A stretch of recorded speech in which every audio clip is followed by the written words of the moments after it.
Почитуван председател, колешки, колеги, пратеници, пред нас е предлогот на закон за изменување и дополнување на Законот за пензijско и инвалидско осигурување по скратена постапка.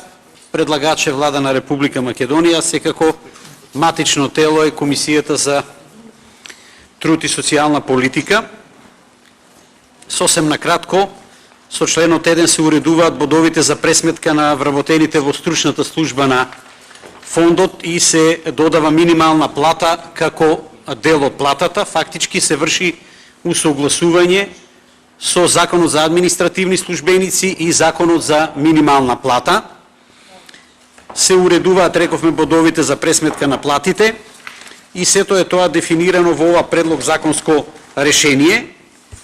Исто така дефинирани се и потребните финансиски средства, а во посебен дел, во член 1, членот 164б, став 1, во алинеја 1, бројот 540 се заменува со 218, а бројот 716 се заменува со бројот 393 и во овој дел се офатени фактички промената во делот на бодевите, она што и колешката Силвана го забележа.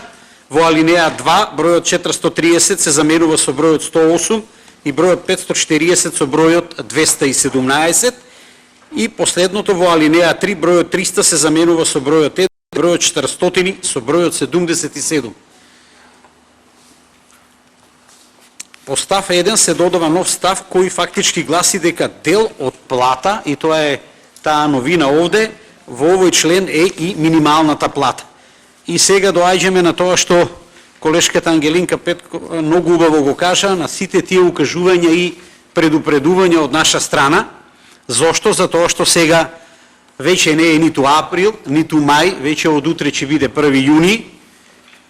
Во април беше констатирана двоцифрена инфлација, стандардот на граѓаните вртоглаво паѓа, па се поставува прашањето дали ние вршиме покачување на платата или порамнување. Над 35% од нашите сограѓани се во ризик за сиромаштија. За долгот веќе јавниот долг не треба да стане збор, веќе сите го знаат. 452.000 граѓани живеат на прагот на сиромаштија. И владата треба час поскоро да започне да ги почитува колективните договори.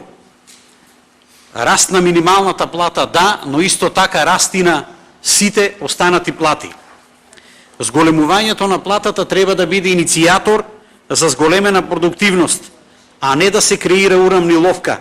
Таа урамниловка често пати ние овде ја дискутираме на Комисијата за труд и социјална политика. Не може најголемиот фонд на плати да се концентрира околу минималната плата. Тоа е демотивирачки за сите останати вработени.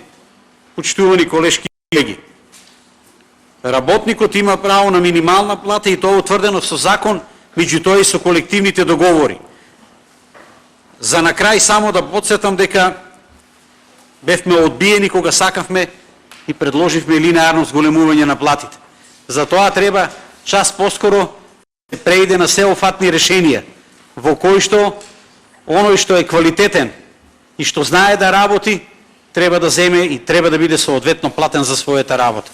И благодарам.